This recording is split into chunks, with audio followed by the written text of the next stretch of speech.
আসসালামু আলাইকুম। এটা হচ্ছে আমাদের ডিওর সাবাজের 6 ml ভার্সন অ্যান্ড পাশেই আছে ডিওর সাবাজের 30 ml ভার্সন, যেটার বোতলের ডিজাইনটা কিন্তু একদম অরিজিনাল ডিওর সাবাজের ডিজাইনের মতো। আর এইটার স্মেলটা এতটাই স্ট্রং অ্যান্ড ডিওর সাবাজের স্মেলের সঙ্গে কমপ্লিটলি সিমিলার।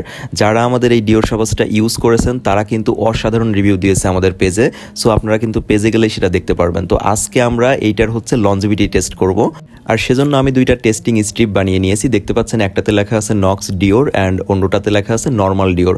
অর্থাৎ নক্স ডিওরটাতে আমরা আমাদের ডিওর সাবাজটা স্প্রে করব অ্যান্ড নর্মাল ডিওরটাতে আমরা বাজার থেকে কিনে একটা সাধারণ ডিওর সাবাজ স্প্রে করব, এবং নির্দিষ্ট সময় পরে আমরা দেখব যে কোনটার স্মেল কতটা সময় সার্ভাইভ করতে পারে। তাহলে চলুন বিসমিল্লাহ বলে শুরু করা যাক। তো ফার্স্টেই আমরা নিয়ে নিব আমাদের যে ডিওর সাবাজটা সেটা অ্যান্ড ডিওর সাবাজের যে স্ট্রিপটা সেটা, অ্যান্ড এইটার উপরে আমরা হচ্ছে আমাদের ডিওর সাবাজের একটা স্প্রে অ্যাপ্লাই করব অ্যান্ড তারপরে আমরা 24 ঘন্টা রেখে দিব অ্যান্ড 24 ঘন্টা পরে আমরা দেখব যে আমাদের ডিওর সাবাজের স্মেলটা আমরা পাই কিনা। ওকে, রেডি, 1 and 2। ওয়াও, চারদিকে একটা লাক্সারি ঘ্রাণ ছড়িয়ে গেছে। আসলে এটার ফার্স্ট ইমপ্রেশনটাই জোস। তো এবার আমরা নেব হচ্ছে নর্মাল যে ডিওর আছে সেইটা নিয়ে আমরা এভাবে দুইটা স্প্রে করব অ্যান্ড পাশাপাশি এটাকে রেখে দিব। তো এটা খুললাম অ্যান্ড একটা স্প্রে করব। ওকে,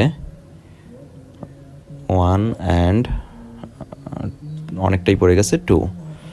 ওকে, এটাকে আমরা এখন পাশে রেখে দিব অ্যান্ড 24 ঘন্টা পরে আমরা টেস্ট করব যে কোনটার স্মেল কেমন পাওয়া যায়। এবার আমরা স্প্রে বটল দুটাকে পাশাপাশি রেখে দিব, আর সেই সাথে আমরা এখন টাইমটাও দেখে নিব। এখন অলমোস্ট 12টা বাজে, দেখতে হবে সেটা। হ্যাঁ, 12টা 18 বাজে আর কি। তো এখন হচ্ছে রাত, আর কালকে সকালে উঠে আমরা ফাইনাল রেজাল্টটা দেখব।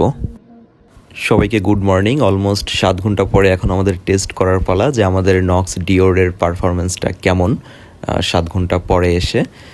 তো এখন আমি স্প্রে করা অংশটা স্নিপ করব। ওয়াও, এটা একদমই স্মুথ অ্যান্ড স্ট্রং। আসলে নর্মাল পেপারের উপরে আমি এতটা আসলে এক্সপেক্ট করিনি। অ্যান্ড তারপরে সেকেন্ডটা একটু দেখি। হ্যাঁ, এটারও স্মেল পাচ্ছি, এটার স্মেলও পাওয়া যাচ্ছে, বাট অতটা স্ট্রং না, একটু হালকা হয়ে গেছে আর কি। তো এটাকে আমরা এভাবে আবার রেখে দিব অ্যান্ড পরবর্তী 24 ঘন্টা পরে, মানে পরবর্তী 12 ঘন্টা পরে গিয়ে আমরা আবার এটার স্মেলটা নিব। সরি, 12 ঘন্টা অনেক আগেই ওভার হয়ে গেছে, আর আমি ভিডিও করার কথা কমপ্লিটলি ভুলে গেছিলাম। তো যাই হোক, এখন আমরা একটু এটা টেস্ট করে দেখি। তো প্রথমে আমাদের যে নক্স ডিওর আছে সেটা আমরা একটু দেখব। এটার স্মেল অনেকটাই হালকা হয়ে গেছে, যদিও কাগজের উপরে আসলে এতটা থাকার কথাও না, কারণ কাগজের উপরে অনেক তাড়াতাড়ি উড়ে যায়, তবে স্মেলটা পাওয়া যাচ্ছিল আর কি। আর নর্মাল ডিওরের ক্ষেত্রে ডিওর সাবাজের ঘ্রাণটা ওইভাবে পাচ্ছি না, এটা কমপ্লিটলি ডেড। বাট নর্মাল পেপারের যে একটা ঘ্রাণ থাকে সেইটার থেকে এই জায়গাটা